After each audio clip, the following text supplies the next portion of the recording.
Selamat berjumpa kembali adik-adik yang gemar belajar fisika. Belajar fisika mudah bersama Made. Mudah-mudahan berjumpa dalam keadaan sehat. Assalamualaikum warahmatullahi wabarakatuh. Salam sejahtera untuk kita semua. Om Swastiastu, Namo Buddhaya, Salam Kebajikan Rahayu. Pada kali ini Pak Made ingin berbicara tentang usaha dan energi. Pada pokok bahas ini akan dibagi menjadi beberapa sub, mulai dari usaha, energi potensial, energi kinetik, dan daya. Mari kita bahas satu persatu mulai dari usaha atau kerja. Selamat menyimak. Oke, kita lanjutkan pembelajaran kita yang pertama tentang usaha. Notasinya W besar, satuannya Newton meter atau Joule. Usaha adalah mentransfer energi melalui gaya dorong pada suatu benda sehingga benda tersebut dapat bergerak dan berpindah jauh S. Jadi dapat didefinisikan bahwa usaha itu hasil kali komponen gaya secara perpindahan benda dengan besar perpindahannya. Jadi bisa lihat itu ada gaya bentuk sudut sebesar theta. Jadi kalau digunakan yang secara gram-gram menjadi F cos theta, komponen tegaknya menjadi F sin theta. Sehingga sini usaha itu sebenarnya adalah hasil kali vektor dengan vektor secara titik. Jadi di sini gaya vektor, perpindahan juga vektor. Jadi usaha sama dengan gaya kali secara titik terhadap perpindahan.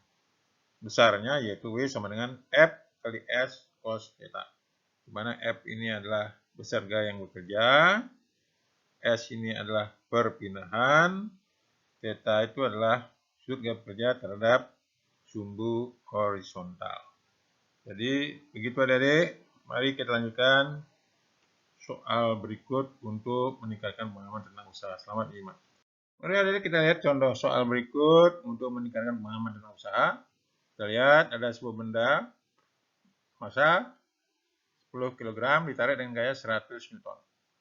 Pada bidang seperti pada gambar, berapa harus dilakukan oleh gaya yang bekerja setelah berpindah 10 meter. Yang pertama, bidangnya licin, B bidang kasar dengan koefisien gesekan 0,25. Nah, dari data yang ada, F-nya 100 Newton, M-nya 10 kg, μK-nya adalah 0,25. S-nya 10 meter. Ditanyakan W ketika bidang licin, W ketika bidangnya kasar.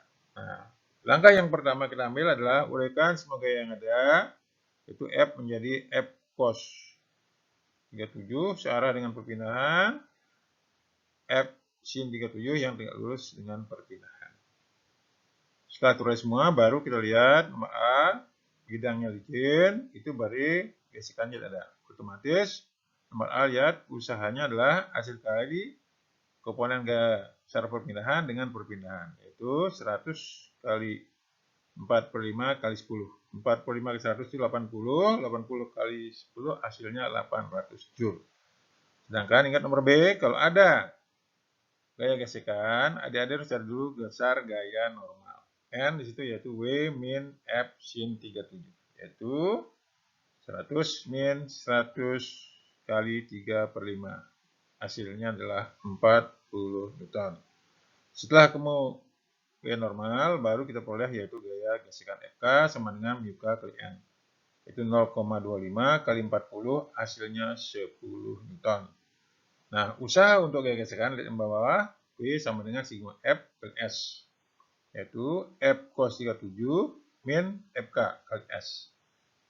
Sama dengan 100 kali 4/5 kurang 10 kali 10.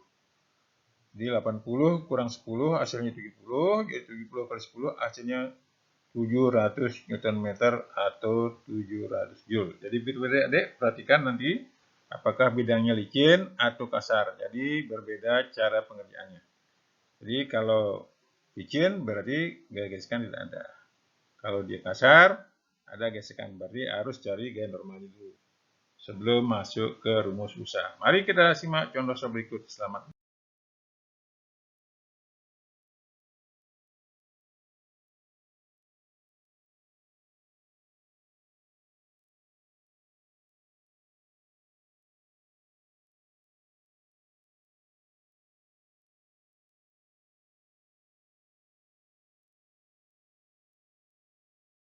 Mari adik, untuk meningkatkan pemahaman tentang usaha, kita lihat contoh berikut. Ini ada sebuah benda 8 kg, ditarik dengan gaya 80 Newton, seperti pada gambar, pada bidang kasar dengan koefisien gesekan 0,2. Gayanya 2 meter per sekon kuadrat, berapa besar usaha yang dilakukan oleh gaya setelah bekerja 10 sekon. Jadi data yang ada diketahui, F 80 Newton, massa 8 kg, U-nya 0,2, D-nya 10 sekon. Ditanyakan usahanya berapa. Nah, karena bidangnya kasar, kita cari dulu gaya normalnya.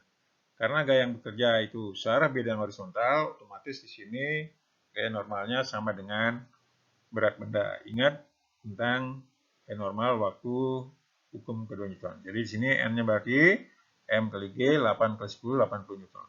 Nah, setelah ketemu gaya normal, kita dapatkan gaya gesekan. Fk sama dengan μk kali N, yaitu 0,2 kali 80 sama dengan 16 Newton. Nah, di sini karena dia ada waktu, jaraknya belum ada, kita cari dulu percepatannya.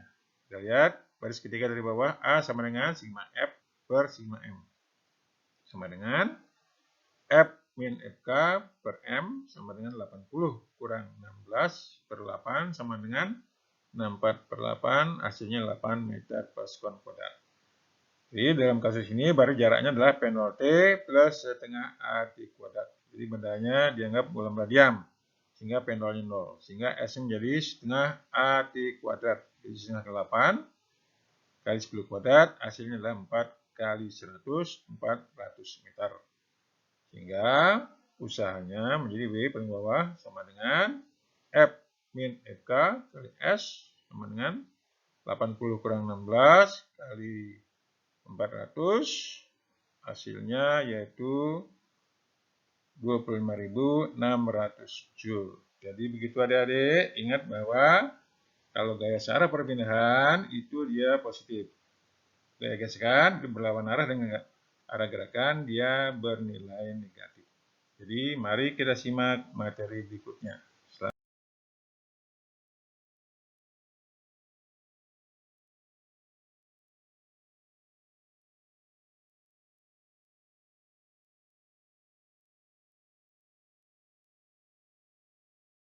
Mari adik-adik kita lanjutkan materi yaitu menghitung usaha dari grafik.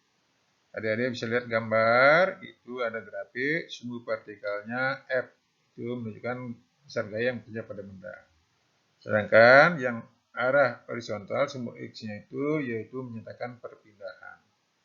Jadi bisa dilihat nanti usaha yang dilakukan kalau ada grafik hubungan antara gaya dan perpindahan, lihat gambar, maka nanti luas di bawah kurva itu merupakan usaha yang dilakukan. Jadi adik-adik bisa lihat, itu kalau tak dipanjangnya misalkan adalah S, lebarnya F, maka nanti usahanya adalah F kali delta S. Nah, ada berapa bidang nanti bisa usaha yang dilakukan dijumlahkan. Nah, kebetulan di sini gambarnya cuma satu, bisa saja nanti lebih dari satu. Jadi usaha yang dilakukan yaitu luasan di bawah kurva tinggal dijumlah saja. Nah, contoh, bila dalam gambar F-nya 50 Newton, delta S-nya 100 meter. Nah, jadi usahanya lihat paling bawah, baru luasan segi 4, yaitu panjang kali lebar, yaitu 50 Newton kali 100 meter. Jadi hasilnya 5.000 Newton meter atau 5.000 Joule. Mari adik-adik kita lanjutkan untuk menyimak soal berikut. Selamat menyimak. Mari adik kita lanjutkan soal yang lebih meningkat tingkat kesulitannya. Kita lihat ini ada contoh lain. Bila pada gambar massa benda 10 kg, besar sudut miring 30 derajat dan besar gaya yang bekerja itu searah bidang miring 100 Newton. Nah, bidangnya kasar yaitu koefisien gesekannya 0,25, tinggi bidang miring itu 30 meter. Berapa besar usaha yang dilakukan oleh gaya-gaya yang bekerja sampai di puncak bidang miring. Nah, di sini dari data yang ada ketahui F-nya 100 Newton, UKIA-nya 0,25, H-nya sama dengan 30 meter. Nah, H-nya diketahui 30 meter, kita bisa mencari panjang sisi miring dari, lihat yang paling bawah rumus kiri bawah, sin 37 sama dengan H per S. Sehingga S-nya adalah H per sin 37. Ketemunya S-nya adalah 50 meter. Ditanyakan W, ingat usaha itu W besar sama dengan berapa. Nah, karena di sini bidangnya kasar, maka kita cari dulu gaya normalnya. Ingat, waktu belajar hukum Newton, belajar tentang gaya-gaya normal. Nah, buatlah sumbu X sejajar yang miring, sumbu Y sejajar yang miring. Sehingga uraikan komponen beratnya menjadi W cos 37 dan W sin 37 yang sejajar dengan bidang miring. Sehingga ingat, kalau bidang miring normalnya sama dengan W cos alfa atau W cos 37 sama dengan 100 kali 4 per 5 yaitu 80 Newton. Nah, ingat FK sama dengan mu K kali N. Jadi 0,25 kali 80, 20 Newton. Kita lihat W sin 37 itu sama dengan 100 kali 3 per 5. Jadi 60 Newton. Jadi kalau kita lihat F-nya 100, W sin 37 itu 60, berarti F-nya lebih besar daripada W sin 37 atau W sin 37 lebih kecil daripada F sehingga bendanya bergerak ke atas. Jadi begitu adik-adik dicek dulu, bisa saja nanti F-nya lebih kecil daripada W sin theta. Karena F-nya lebih besar, bendanya bergerak ke atas sehingga nanti gesekannya ke bawah. Adik-adik bisa lihat yang paling bawah, nomor 2 baris kedua, W jadinya adalah F min W sin 37 min FK kali S. Maksud 100 min 60 tadi ketemu W-nya 60 min 20 kali 50. Hasilnya yaitu 20 kali 50 hasilnya 1000 Joule. Jadi begitu adik-adik, tidak terlalu sulit mengenai usaha. Ini yang bisa sampaikan untuk mencari usaha. Silakan nanti coba soal berikut untuk meningkatkan pemahaman. Jangan lupa komen dan subscribe. Sampai jumpa pada materi energi potensial. Sampai jumpa.